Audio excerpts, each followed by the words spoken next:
Hey people, Fernando with another video here for the channel. Very cool video with a bunch of information. It's just like 20 seconds fight, but you can learn a lot from this.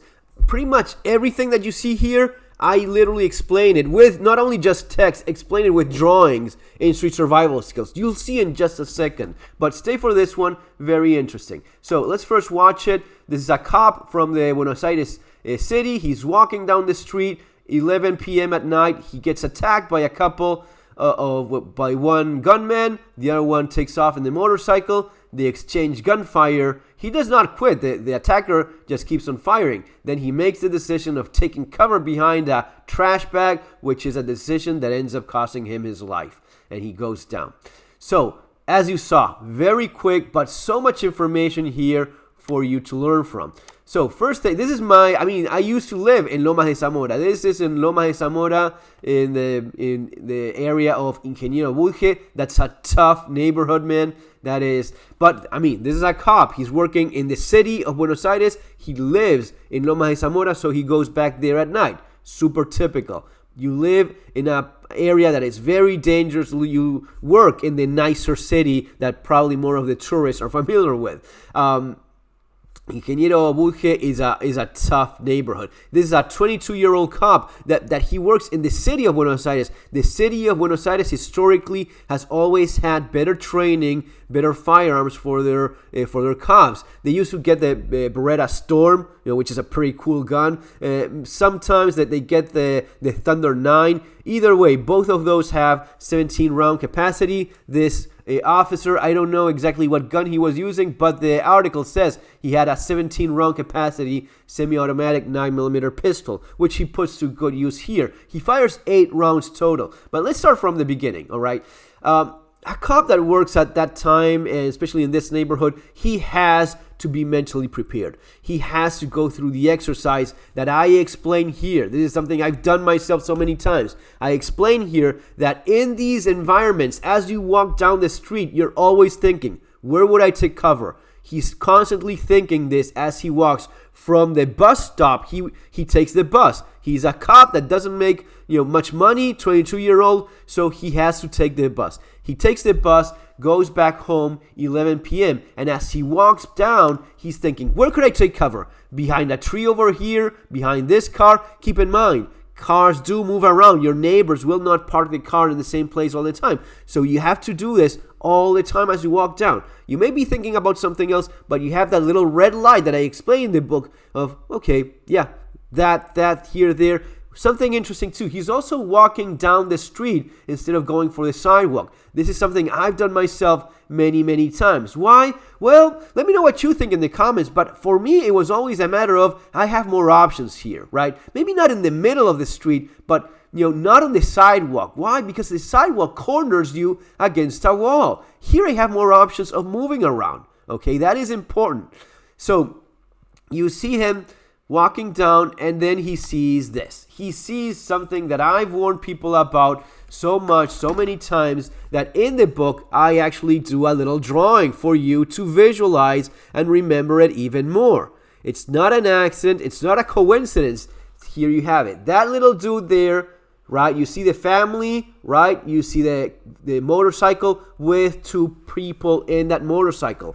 I did the drawing specifically because I know for a fact that if you see a motorcycle in Buenos Aires, let alone 11 p.m. in Lomas de Zamora, 2 individuals in a motorcycle, they are thieves. You could pretty much assume that you have to start drawing right away when you see 2 individuals in a motorcycle at that time of the day, especially in that part of town. So he draws the gun. Not here, he does this smart thing. The criminal is already aiming his revolver, a .32 revolver. Article says 8 round. I have my doubts. Let's assume it's a 6-round .32 revolver. Either way, it can very much kill you. And the cop makes the right decision. 28-year-old attacker, 22-year-old cop. So this is somewhat of a veteran thief, veteran criminal as well. The cop takes cover behind the vehicle, which is the smartest thing he could possibly do. Now, once he's behind cover, he draws his gun and the fight starts. Now, the criminal, being a seasoned criminal, also moves around a little bit. He is instinctively moving. He's shooting one-handed, right? but he's moving around, taking cover himself, and they're playing both this peekaboo thing of moving. That is another important thing. Keep your head in movement. This is like boxing. If you don't keep your head moving, you're a lot more likely to get knocked out. There's videos in YouTube of, amateur boxers asking people to hit them in the street, some average dude, and all they do is just move the head. It's a lot more difficult to punch someone in the head if that head is in constant movement. Now, when it's about gunfights, you want to move your entire torso. You don't have to be flash. You don't have to be very quick. You just have to keep on moving. It's like Nemo. Keep swimming. Keep swimming. Well, same thing to avoid getting shot and taking cover behind the vehicle. Now, could he have gone around the vehicle and closely, more tactically, take a shot from a better protected position? Sure,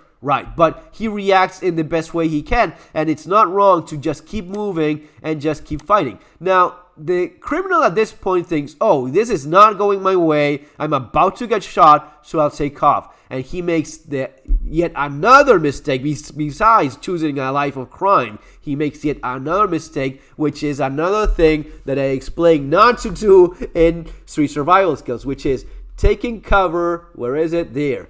A trash can. A trash can, as the little drawing explains, does not provide any kind of ballistic protection. Size, doors, the trash cans or trash bags in this case, they don't provide any kind of protection against a 9mm round, which will penetrate right through it. Doesn't even protect against an air gun. But he's desperate. Now, he makes this decision, and it would have been smarter to do yet another thing that I explained here. Just keep on running. I mean, he's probably more likely to survive, given that it's a cop, so there's somewhat of a chance that if he disengages, he doesn't keep on shooting. Could be the way. I've seen that plenty. But just run away and zigzag, moving around, that's going to be a lot more difficult to get shot at.